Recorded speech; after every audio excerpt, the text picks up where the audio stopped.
Hello friends, स्वागत है आपका हमारे चैनल मोहित सिंह रूहल पे। तो फ्रेंड्स, इस वीडियो में हम डिस्कस करेंगे आज के टाइम पे जो चेक बाउंस का केस है। जैसे ही फाइल होता है और जैसे ही कोई एक्यूज उसमें पेश होता है, तो अब सबसे पहले जो एप्लीकेशन आती है कंप्लेनेंट की तरफ से वो आती है 20%।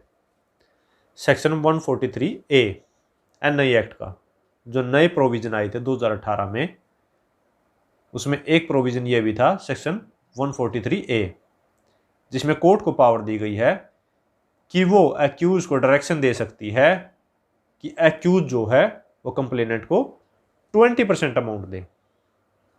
हम इस वीडियो में लेके चलेंगे कि जो चेक अमाउंट है वो 1,00,000 रुपए का। फुल क्लैरिफिकेशन आज करेंगे कि 20% एप्लीकेशन का क्या डिस्प्यूट है या फिर कैसे वो काम करती है। एक्यूज के लिए भी है ये वीडियो और कंप्लेनेंट के लिए भी। अब केस डाल दिया, केस डालने के बाद एक्यूज को सम्मन हो गए। सम्मन होने के बाद एक्यूज जो है वो पेश हो गया, उसने बेल करा ली और बेल कराने के बाद अब एक एप्लीकेशन आई है कंप्लेनेंट की तरफ से कि 20% जो है वो कंप्लेनेंट को दिया जाए। अब क्या ये फिक्स है कि 20% जो है एक्यूज को कंप्लेनेंट को देना ही पड़ेगा?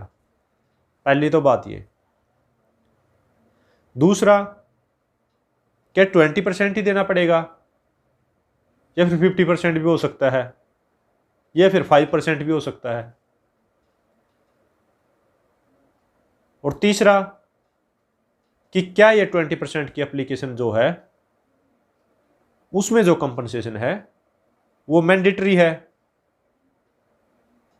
वो देना ही पड़ेगा, उसको इग्नोर ही नहीं कर सकते। तो सबसे पहला डिस्कस करेंगे हम पॉइंट कि जो चेक बाउंस के केस में अगर 20% की एप्लीकेशन आती है तो उसमें कोर्ट जो है वो एक्यूज को रिप्लाई के लिए टाइम देती है कि आप इसका रिप्लाई फाइल कीजिए। अब रिप्लाई एक्यूज जो है वो फाइल कर देता है, उसमें कुछ सर्टेन जो है वो चीज़ें लेके आता कोर्ट के सामने कि ऐसे ऐसे जो मेरी लाइबिलिटी नहीं बनती। अब अगर एक्यूज थोड़ा बहुत प्रूव कर देता है कि ये लाइबिलिटी के लिए चेक नहीं था, तो जो कोर्ट है वो उस एप्लीकेशन को डिसमिस भी कर सकती है। अब एक्यूज को कुछ भी नहीं देना, बिल्कुल 0%। पूरा केस फाइट करेगा, उसके बाद डिसाइड होगा कि कुछ अमाउंट देना है या फिर चेक अमाउंट देना है या फिर नहीं देना। तो पहला पॉइंट तो ये हो गया कि उसको देना पड़ता है 20% या नहीं। अगर वो कुछ प्रूव कर देता है कोर्ट में कोई भी डॉक्यूमेंट्स लगा के कि मेरी जो लायबिलिटी उतारने के लिए चेक नहीं है, तो उसको कुछ भी नहीं देना पड़ता। अब दूसरा, क्या ये 20% है या फिर 40 भी हो सकता है या फिर 5% भी हो? मेन पॉइंट ये है। अब कोई भी एप्लीकेशन आती है, सबसे पहले तो बात ये कि वो 20% से ऊपर लग ही नहीं सकती कोर्ट में। ट्रायल कोर्ट में जो 20% से ऊपर लग ही नहीं सकती। मैक्सिमम जो है ट्रायल कोर्ट वो अवार्ड कर सकती है, वो डायरेक्शन दे सकती है एक्यूज को कि 20% तूने कंप्लेनेंट को देना है, 21 भी नहीं, सिर्फ 20%। लेकिन हाँ, मिनिमम जो है वो कोर्ट 2% भी कर सकती है, 1% भी, 2% भी, 5% भी। मैक्सिमम 20% है वो। सबसे मेन चीज ये है इस वीडियो की कि कोर्ट जो है वो डायरेक्शन दे सकती है एक्यूज को कि अगर 1,00,000 का चेक है, अगर कोर्ट को ये लगता है कि ये केस थोड़ा इसमें झोल है या फिर कंप्लेनेंट का ये स्ट्रॉन्ग केस नहीं है, तो एक्यूज को सिर्फ 5% या 2% भी डायरेक्शन दे सकती है कि 5,000 रुपये, जो कि 1,00,000 का 5% बनता है, वो एक्यूज जो है कंप्लेनेंट को दे। वो भी वापस मिल जाता है अगर केस वो कंप्लेनेंट जो है हार जाता है। और तीसरा ये कि क्या कोर्ट बाउंड है इस एप्लीकेशन को अलाउ करने के लिए। फर्स्ट और जो थर्ड है सिमिलर है। क्या कोर्ट को करना ही पड़ेगा? बिल्कुल नहीं।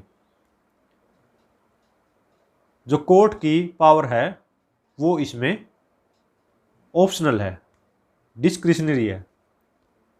कोर्ट में, कोर्ट सेल नहीं है इसमें, कोर्ट में अवार्ड। अगर जो एक्यूज्ड है वो ठीक ठाक जो अपना रिप्लाई देता है या डॉक्यूमेंट्स लगा देता है तो कोर्ट इसमें बाउंड नहीं है कि उसको जो अवार्ड 5% का, 10% का या 20% का करना ही पड़ेगा। इसमें जो कोर्ट बाउंड नहीं है। ये थी कंप्लीट जो क्लैरिफिकेशन 20% की एप्लीकेशन की। इसके साथ साथ मैंने आपको बता ही दिया, अगर 20% भी अगर अवार्ड हो गया कि एक्यूज ने जो कंप्लेंट को देने, या 5% हो गया, अगर कंप्लेंट जो है वो केस को हार जाता है तो एक्यूज्ड उसकी रिकवरी जो है कंप्लेनेंट से कर सकता है। तो ये थी फ्रेंड्स वीडियो जिसमें बताया कि 20% की एप्लीकेशन की क्या डिटेल्स है, कैसे वो काम कर सकती है या फिर कैसे वो काम करती है, कैसे उसका यूज़ किया जाता है, कितने % तक कोर्ट इसको अलाउ करती है, क्या कोर्ट बाउंड है, क्या इसकी जो एप्लीकेशन है 20% को बढ़ाया जा सकता है या घटाया जा सकता है। तो फ्रेंड्स, अगर ये वीडियो आपको अच्छी लगी है तो लाइक कीजिए, शेयर कीजिए, और अगर आपने चैनल अब तक सब्सक्राइब नहीं किया तो चैनल को सब्सक्राइब कर लीजिए। तो फ्रेंड्स, इस वीडियो में इतना ही। मिलते हैं नई वीडियो में नए किसी अलग टॉपिक के साथ। तब तक के लिए thank you so much. Bye bye.